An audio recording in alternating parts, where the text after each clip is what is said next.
Hello, everybody. You know, sometimes you just got to be courageous enough to feel the fear. So make sure that you stick around long enough so that you can get these juicy nuggets that I have for you that you can implement and use today and being able to lean into that fear rather than escaping it.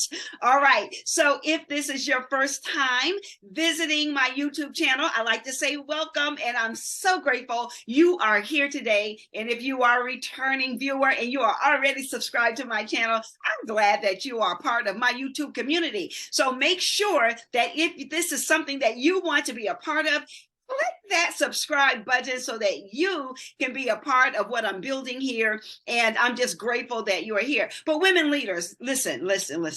I know that we are oftentimes in the throes of having to make big decisions, whether they are decisions around our personal life, our business life, or if you are a career professional, just the decisions that you have to make, the seat of being a decision maker. And so today I want to talk to you about what it means to feel the fear. Now, here's the thing.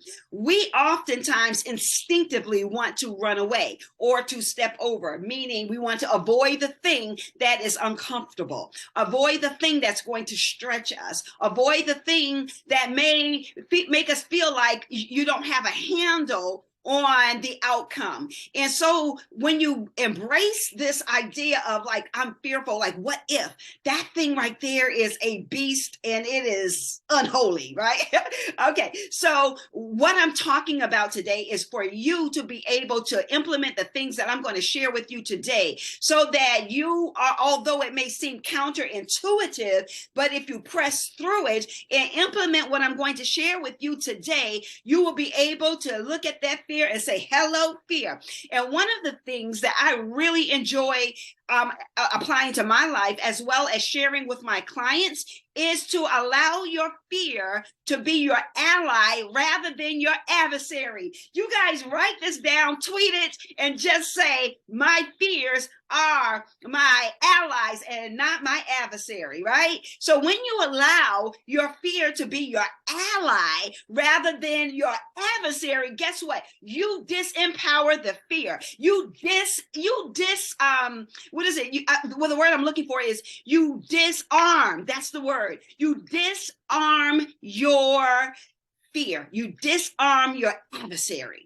When you decide to look that fear in the face and says, I give you no power over me, you automatically disarm, and the brain and the mind and the body reacts to that. Your central nervous system reacts to the idea that you are conquering, that you are pressing through. So I've got some things that I want to share with you today so that you can feel the fear. Go on and write that down. Feel the fear. You all capture these notes and make sure you share them with your colleagues or your friends or people in your network. Because listen, as women leaders, we are oftentimes faced with certain fears, and a lot of times it's upstairs in our minds or it's internal. And I'm here, we're going to set each other free today, okay? So today I want you to think about what it means to feel the fear. The first thing, grab this nugget. The first thing is to allow the fear to be reusable fuel.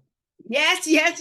Allow the fear to be reusable fuel. When you allow the fear to be reusable fuel, you can reappropriate that fear so that it works for you rather than against you, that it will take you farther if you will appropriate it in a place that gives you fuel, that gives you fire, that makes you feel your fierceness, and you don't have to fake it. You say, okay, I feel a little uncomfortable about this, or I feel a little unsure about that, but how can I design or reimagine or allow that fear to be reusable fuel to get you further along? So whatever you might be facing today, you tell that fear, I am getting ready to reassign you, and you are getting ready to be reusable fuel. Okay, that's number one. Number two is fear can springboard you into action.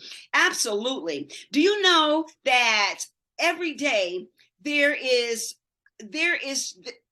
a lot of neuro reactions to fear. And sometimes what we do is we try to avoid it, right? We try to avoid the thing that feels uncomfortable. So what I'm inviting you to do is to allow that fear to springboard you into action, right? Springboard you into action.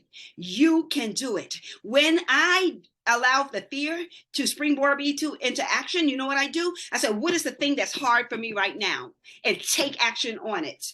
Even if it's a small decision or a small action, just do it anyway. Do it. Take action. The moment you take action, guess what happens? You release a certain level of hormones that says, yay.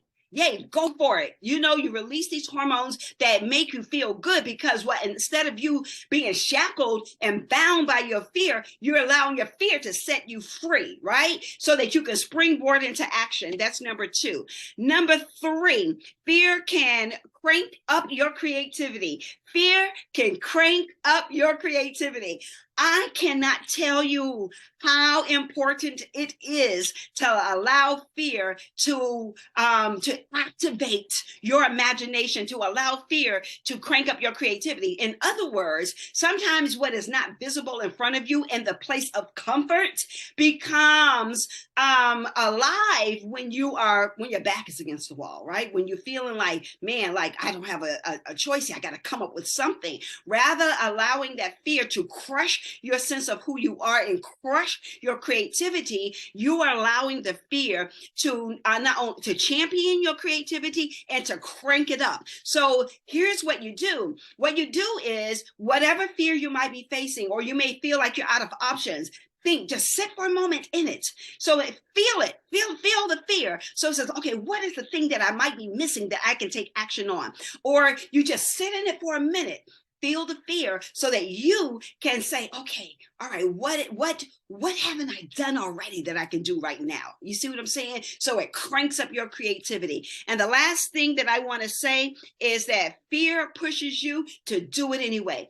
Listen, if you allow your logic to drive you, I'm not saying be unreasonable. I'm just saying your brain will tell you, give you 100 excuses why you should not do what you really want to do, but you're just afraid, right? You're just fearful of the outcome. So the fear that I'm asking you to feel is this empowering sense of being like, I can do this and I will do it and I am going to do it anyway. Say it, do it anyway. Tell yourself, look yourself in the mirror and say, I'll use myself as an example. Stephanie, do it anyway. Feelings don't care about your goals, right? So don't allow your feelings to be the determinant for whether you do something or take action. Do it anyway. In other words, detach your emotions from the outcome and do it anyway. Do it anyway.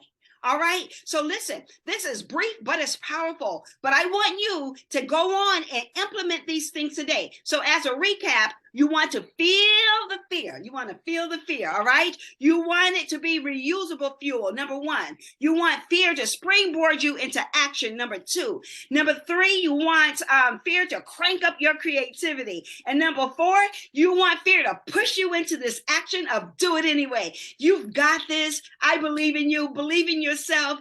Fear does not have to be your adversary because fear can be your ally. All right, you all take care. Have the most amazing, fearless day.